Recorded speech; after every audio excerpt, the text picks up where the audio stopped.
Rapaziada, mais um pequeno estudo aqui, falando a respeito do diabo, né? Deixa eu ver aqui, de João capítulo 8, versículo 44.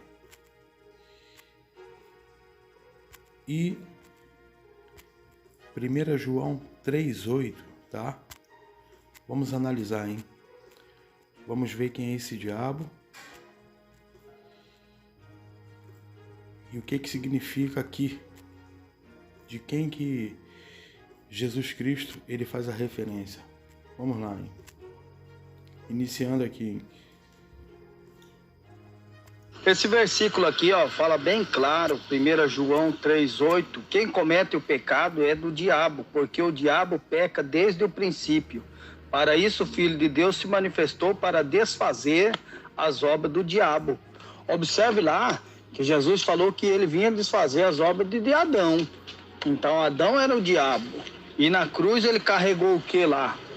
Ele levou o que? Ele levou o pecado de Adão. E o que impedia a humanidade de se chegar a Deus? O pecado de Adão. Então Adão era um diabo aqui, Ele induziu Eva e a serpente ali é a vara dele. Vamos lá, hein? Vamos analisar.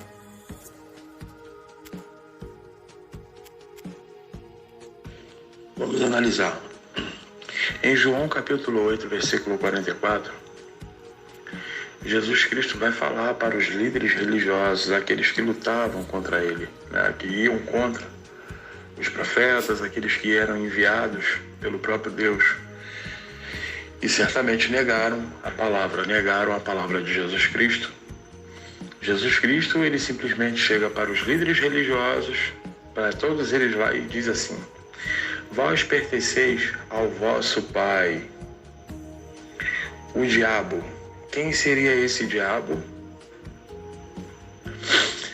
Vamos analisar. E quereis realizar os desejos de vosso pai. Aí ele vai falar que o diabo, né? Ele foi assassino desde o princípio e jamais se apoiou na verdade, porque não existe verdade alguma nele.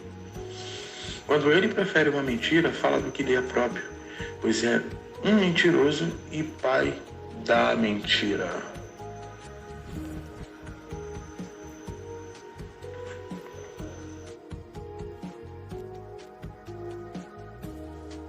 Em outra passagem vai falar que ele foi homicida, né? Que é a mesma coisa que assassino, desde o início. Vamos analisar, hein? Vamos lá. Tem mais uma passagem aí que a gente vai conseguir identificar, não agora, mas as outras duas que eu vou colocar aqui, a gente vai conseguir identificar de acordo com o que está escrito quem é esse diabo, tá? Sem conjecturar, hein? Vamos lá. Em 1 João capítulo 3, versículo 8, ele vai dizer o seguinte: aquele que vive habitualmente no pecado é do diabo, pois o diabo peca desde o princípio. Então pode reparar aqui que esse diabo é o mesmo diabo, né, de João capítulo 8, 44, tá? É a mesma referência, beleza? E depois o João, ele vai falar, né, em 1 João capítulo 3, versículo 8, ele vai dizer o seguinte: para isto o Filho de Deus se manifestou. Por qual motivo? De que forma? Morrendo na cruz, né? E simplesmente desfazendo, destruindo as obras do diabo, né? Vamos detalhar mais isso aqui para a gente identificar melhor e com muita certeza de quem é esse diabo. Vamos lá. Romanos capítulo 5, versículo 19. O apóstolo Paulo vai falar para a igreja de Roma o seguinte: sendo assim, como por meio da desobediência de um só homem, quem é esse homem? Adão, né? Muitos se tornaram pecadores. Assim também, por intermédio da obediência de um único homem, que foi Jesus Cristo, muitos serão feitos justos, se tornaram filhos de Deus. Beleza? Então, aqui nessa passagem a gente já consegue identificar quem é esse diabo. Não resta dúvidas de que esse diabo é simplesmente a natureza humana, é carne e sangue, aquilo que foi herdado de Adão, o pecado. Correto? Uma outra referência.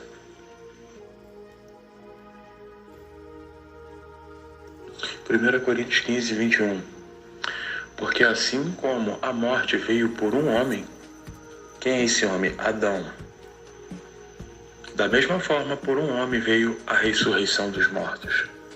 E por que isso aconteceu? Porque Adão, ele trouxe a morte, trouxe a natureza humana caída, né? Sendo o diabo o grande adversário do Espírito de Deus, o grande opositor do Espírito de Deus, né?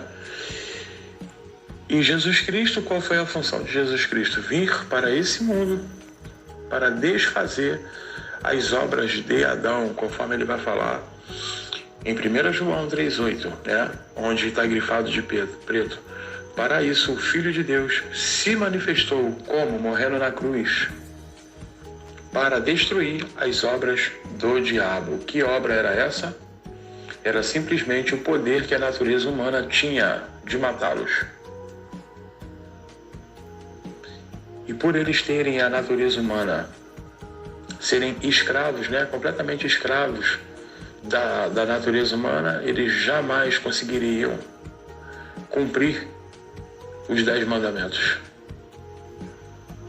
Não tinha como. Então, somente quando Jesus Cristo viesse e libertassem eles da escravidão da natureza humana.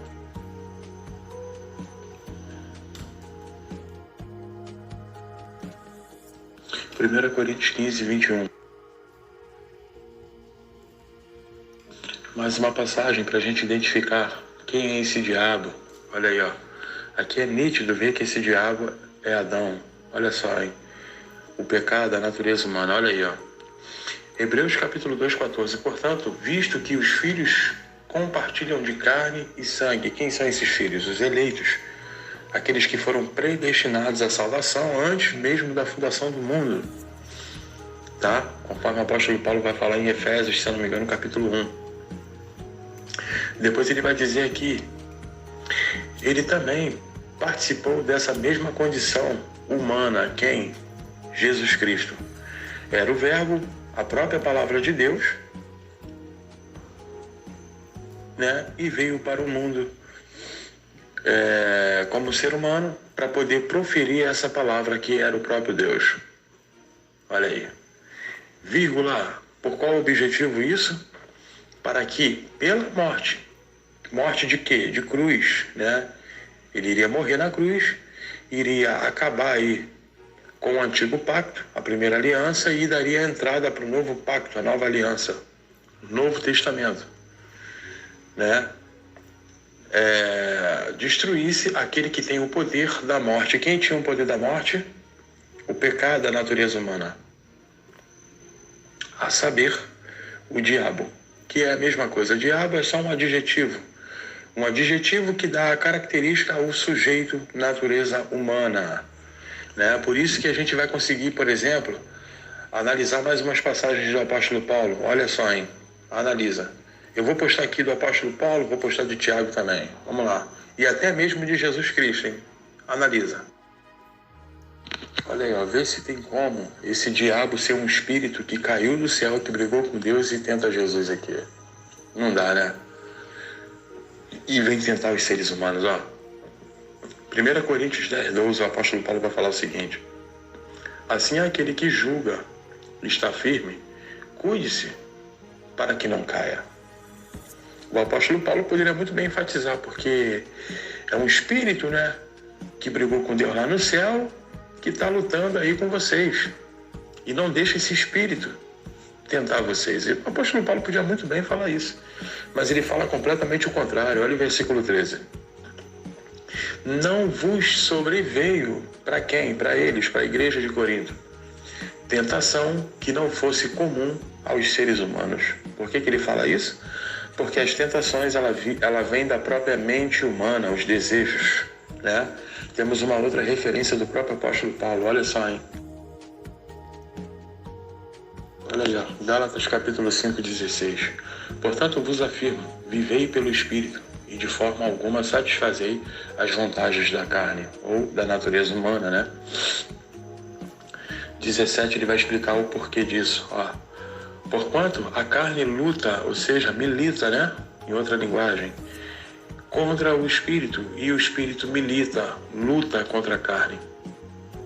Eles se opõem, ou seja, são Satanás, diabo, olha aí, ó, um ao outro, de modo que não conseguis fazer o que quereis. E por que isso? Porque eles estariam ali completamente dominados, né, com o poder que a natureza humana tinha contra aqueles que não tinham o Espírito de Deus. Então era praticamente impossível deles conseguirem praticar todas as instruções que estão ligadas aí ao decálogo que foi dado para Moisés. Então por isso que a lei de Moisés sugava eles, arrebentava com eles, por causa da inclinação da carne e da própria escravidão da natureza humana. Entendeu? Que é o diabo.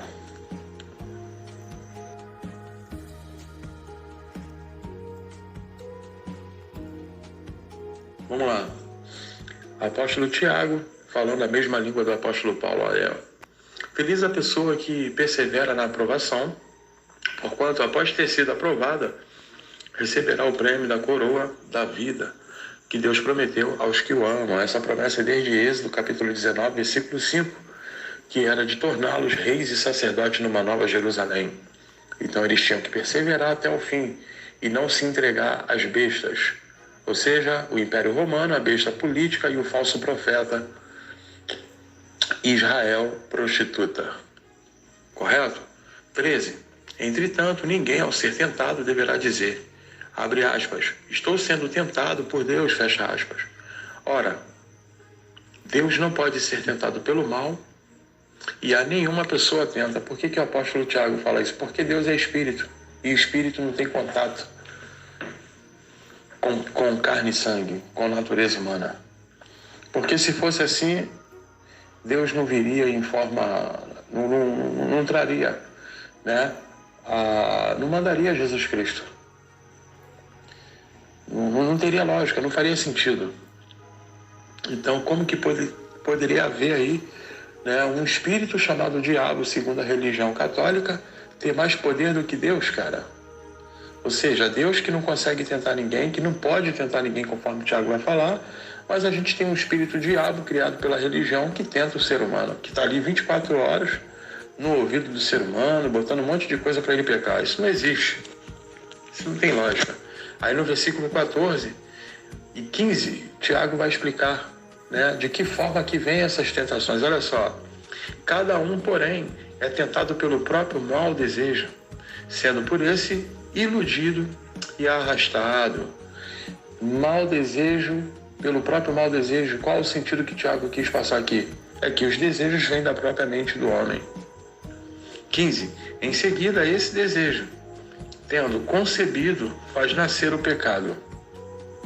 E o pecado, após ter se consumado, gera a morte. Olha aí, ó. Então, quem é que tinha o poder desse pecado, o poder de fazer esse pecado amadurecer? A própria natureza humana, a mente do homem. Então, Jesus Cristo, ele veio para poder destruir isso. Como? Morrendo na cruz e liberando o Espírito, para que esse Espírito de Deus viesse controlá-los. E dessa forma eles conseguirem, né, lutar contra a natureza humana dentro de um novo sentido. Essa é a lógica.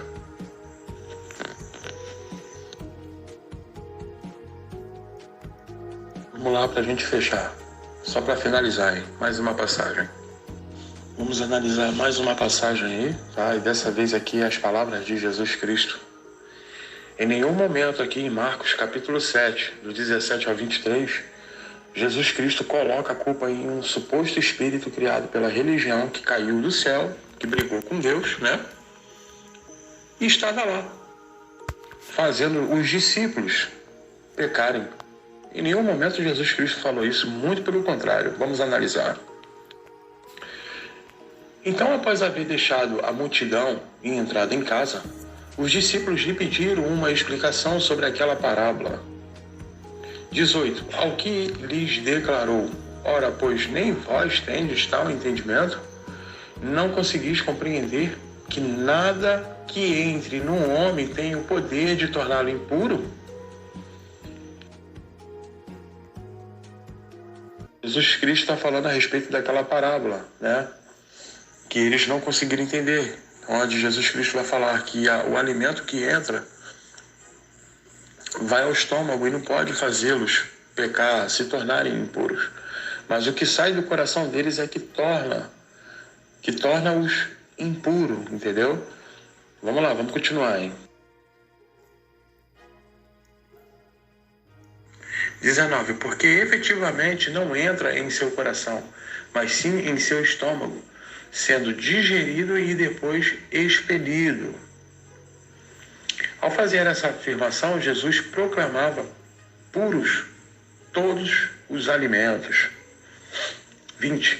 E disse mais, abre aspas, o que sai do ser humano é que o torna impuro, fecha aspas. 21. Agora olha só o que ele vai relatar aqui e o que sai do coração do homem. Em nenhum momento aqui ele afirma que é o diabo, espírito criado pela religião, que faz isso. Olha só, hein?